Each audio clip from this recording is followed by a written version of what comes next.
Hi again, it's Missy. This will be the last video I make today. And this one's going to give the specific steps that you can use to protect your medication, as well as any post-dated written prescriptions that your doctor gives to you. You may ask, why do I have to take precautions to protect my meds? My family and my friends would never steal from me. There are very good reasons for storing your meds responsibly. The first reason is that it helps prevent theft. The truth is, an addict will steal from anybody. A family member, a friend, their friends' families. They cannot control their desire and use of these medications, so they will steal them. According to newspaper reports, surveys, and reports from addiction treatment centers, it's showing that teenagers and young adults are admitting to having stolen medications from their family and friends' medicine cabinets in their houses. In fact, it's the number one place that they're going to get drugs to get high. These kids then attend parties, which can be called pharma parties, trail mix parties, or candy dish parties. What this means is that all of the attendees bring some drugs with them that they got from different ways, usually medicine cabinets. And all of these pills get dumped in a bowl and then mixed up and stirred around. And then people there just take a handful and take them. As a result, deaths have been reported. In some cases, it's from opiate overdose. In other words, they're taking too many opiate painkillers because they don't realize what each pill is.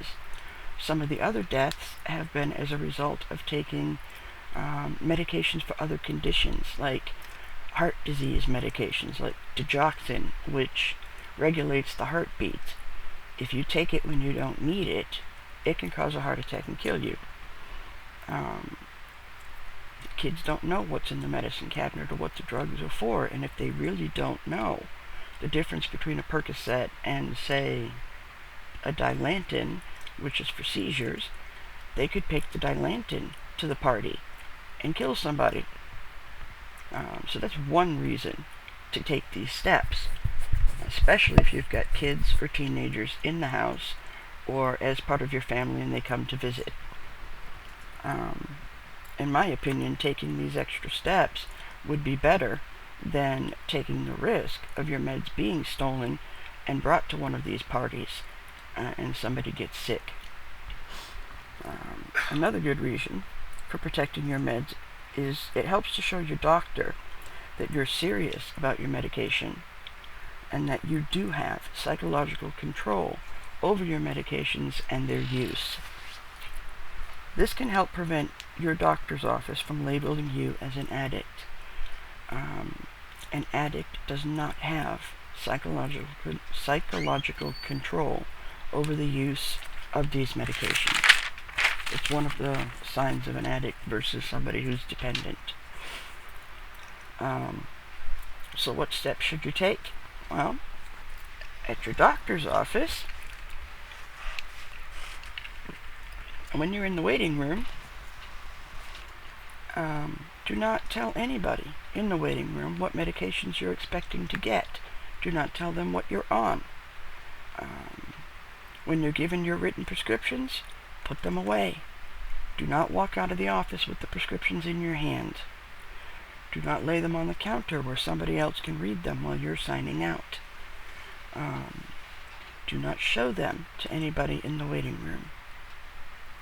The reason for this is there have been reports of people sitting in waiting rooms at pain management clinics or doctors that advertise that they do pain management and getting friendly with the other people sitting in the waiting room. And they start up conversations. Their whole point is to find out if you're about to be written a prescription for a controlled substance that has street value, be it an antidepressant, Valium or Xanax for anxiety, or oxycodone for pain.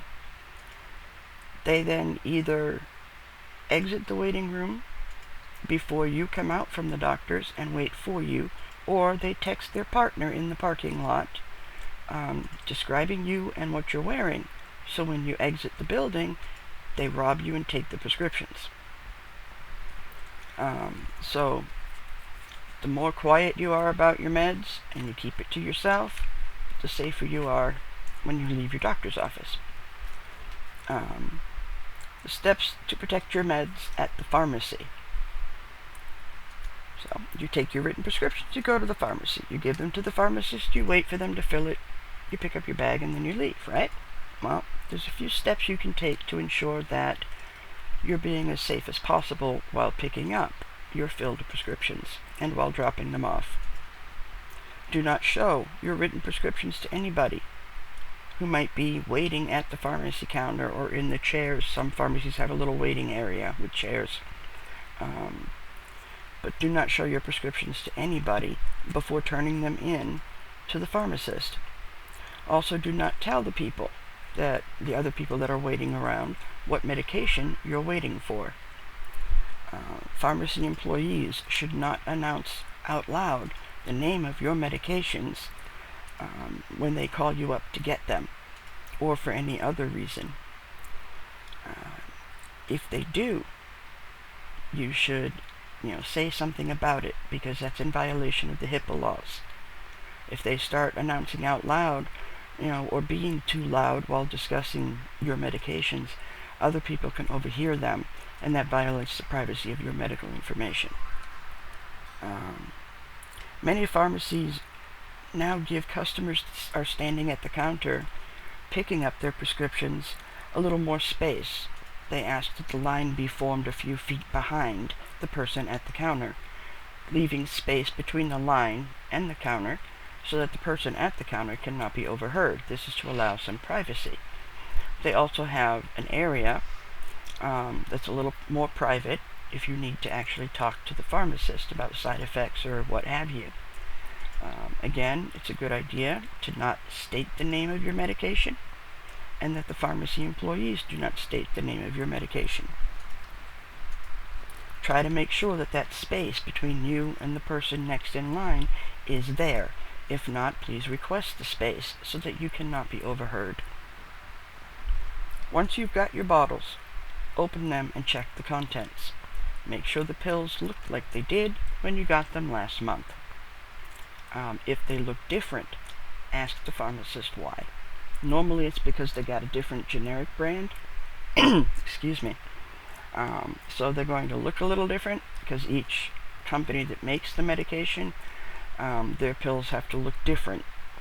So 1 month, you're used to getting little green pills, and then 1 month you come in and your bottle's filled with little white capsules.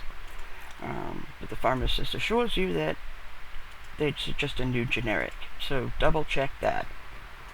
The other thing you want to do is count your medications, especially pain medications, anxiety drugs, any controlled substance. Now the reason for this is if the pharmacy has made a mistake in counting your pills and you don't realize it until you get home, they will not replace them, because once the bottle leaves the pharmacy, the pharmacist cannot be 100% sure that you did not tamper with the medication, lose the ones that are missing, sell them, or anything, so they will not replace it. I always ask for the little counting tray, and I count my controlled substances right there in the pharmacist's privacy consulting area, not at the counter with the register, to make sure I've got the full quantity. And this is good because one time I was supposed to have 90 pills and there were only 45 in the bottle. If I had not counted them until I got home, I would have only had 2 weeks worth instead of a full month, and the pharmacy would not have replaced it. When you leave the pharmacy, make sure that you put the bag that contains your bottles in your purse or a backpack. Darn, we're already at 9.5 minutes, so I'm going to have to split this. I'm sorry. That way the bag is not visible, and it would be harder for them to grab it. If you walk out of the pharmacy with your prescription bag in hand, somebody in the parking lot can just grab the bag out of your hand and run. Now, just like at the doctor's office, there can be somebody in the waiting room. in the pharmacy, there can be somebody hanging around the pharmacy counter, eavesdropping.